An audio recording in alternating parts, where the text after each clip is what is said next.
human cost, the cost on the staff and the welfare of those who have to interface with this system.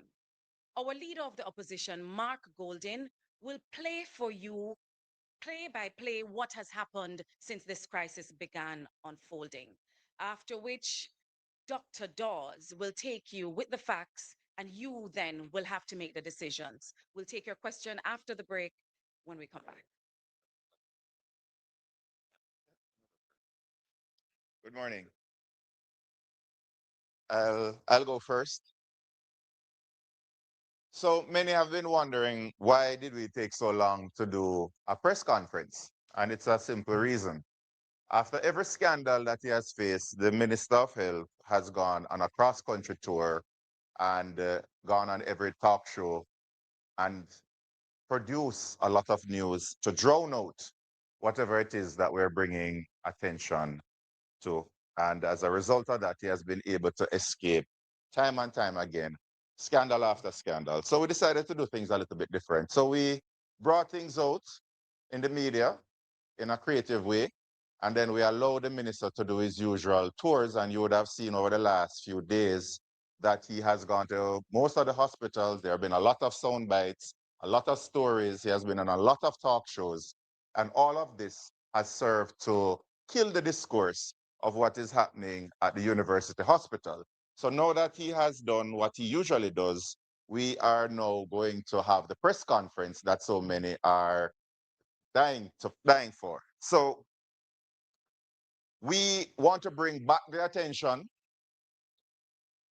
to the University Hospital of the West Indies this morning. And the reason why we have to bring back the attention to the University Hospital of the West Indies is because it is the premier teaching hospital in the Caribbean. So it's not just a regular hospital where you go and get treatment. This is where doctors, nurses, physiotherapists, lab techs, many healthcare workers are trained. And if the university hospital loses its accreditation, it can impact on healthcare across the region. Not only does it serve as a teaching hospital and it is in danger of losing its accreditation and as a result affecting the University of the West Indies, but it sees about 10% of the Jamaican population every year, and it is a type A referral hospital. So we have to preserve the University Hospital of the West Indies. And what has been happening, especially over the last few years, is that the hospital is almost in a death spiral because of poor governance. Now, the minister has repeatedly distanced himself from what is happening at the university hospital.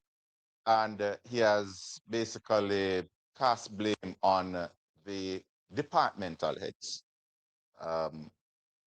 And we cannot allow this to happen another time. We cannot allow the deflection and the distraction to allow it's far to take away from the substantive issues. We have to stop it now because the consequences are too great. When the former board tried to enact reforms, they saw evidence of fraud, they saw procurement irregularities, and they sought to correct them. They had a CEO brought in after an exhaustive process where they had over 30 applicants. That CEO was a professional who was supposed to bring forward the reforms at the university hospital. The acting CEO of the time was not shortlisted. He was not deemed to be qualified for the job. But then the minister directly intervened and the board was dissolved. A new board was formed. The CEO who was selected to oversee the reforms at the university hospital had gone back by because they thought that they were going to work in a hostile environment. And who did this new board select to be the CEO? The same acting CEO who was not qualified for the job, according to the HR panel. This is the same CEO who has overseen the scandal that has plagued the University of the West Indies that we're seeing in the Auditor General's report. Now, when a minister steps in and fires a board who is trying to enact reforms and puts in place somebody who presides over uh, massive mismanagement leading to this scandal that we're seeing today, he has to accept some responsibility. Because in firing the board and putting in place what some may say is who he favors, he has given his imprimatur on the governance structure of the university hospital.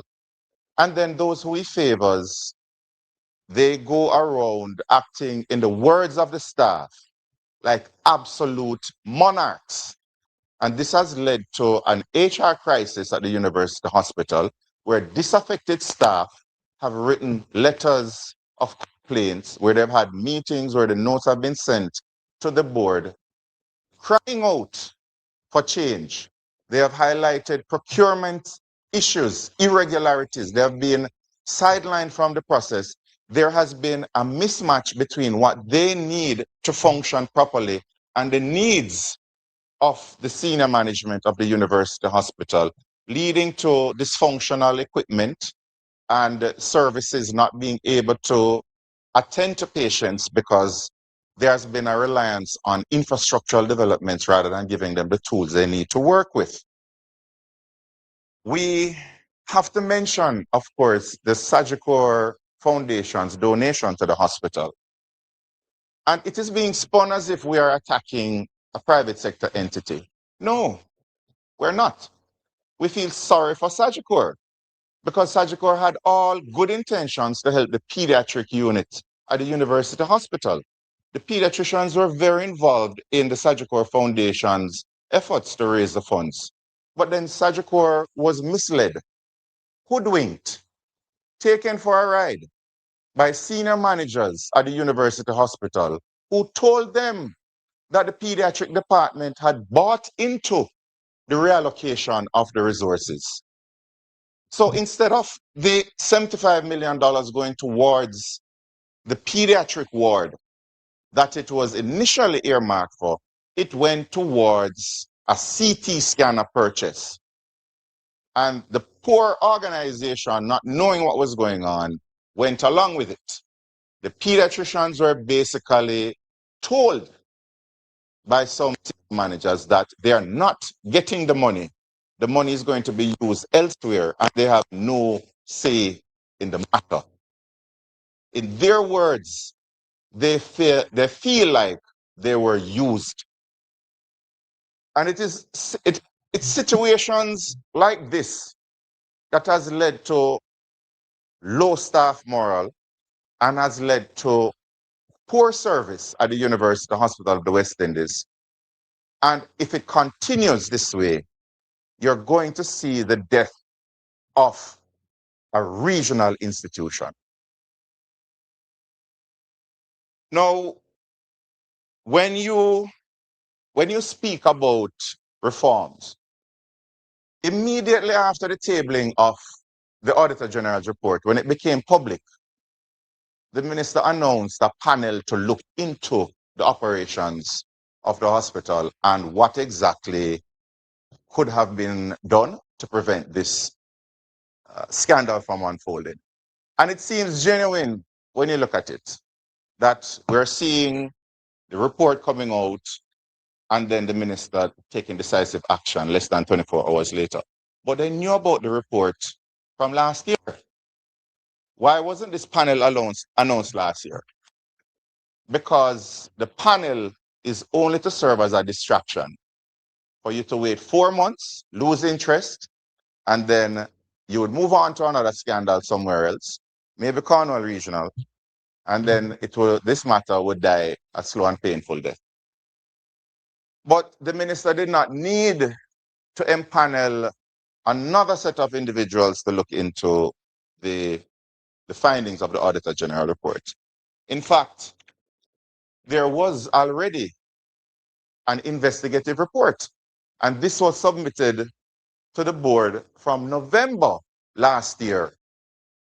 And this investigative report looked into the Auditor General's report, and it found evidence of Similar things, a lack of procurement plans, lack of documented controls, repeated internal audit warnings, fragmented governance structures, insufficient staffing, and when it went through department by department to show that the procurement department had staff that were not trained in procurement. There's a lack of digitization and there was no documentation of internal controls. The finance department was weak.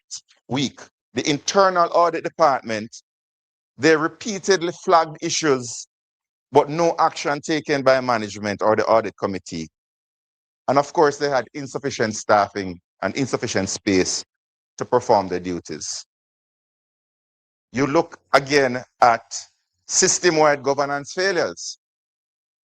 Audit committee not performing its statutory role, CEO and senior directors not enforcing internal audit recommendations, no coordination between internal audit and risk management, and of course, again, insufficient digitization.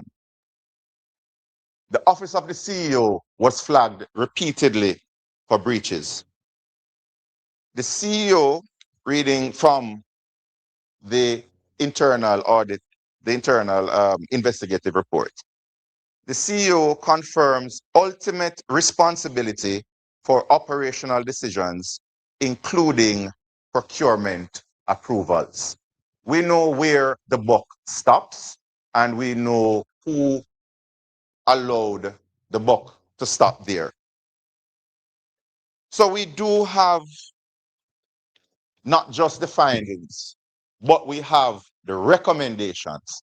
So I don't know what this new panel is going to add when this investigative committee has already said that we should establish board-approved annual strategic procurement plans. We should have digital procurement. We should have immediate training and certification of all procurement staff, increased staffing, and of course, strengthening the audit committees. It's all here. It's all here. There's no reason to have another panel. Is the minister aware of this investigative report? And if he is aware of the investigative report, why was this not made public?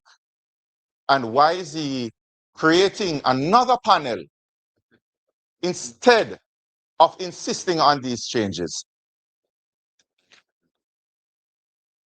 Again, it speaks to PR over the need and the political will for reforms at the university hospital. And I'm going to close by reading something. In spite of everything that's happened, repeatedly, scandal after scandal that have been brushed away by an untouchable minister with his untouchable servants, we have to take firm action in this regard. It is a dark day for Jamaica, where the Prime Minister is unwilling or afraid to act against a minister in which the public has lost total confidence, and in which the institutions of the society are all agreed that this person does not enjoy their trust or faith and has breached the confidence that the people have placed in them. These are not my words. These are the words of Dr. Andrew Holness when he was leader of the opposition. Thank you.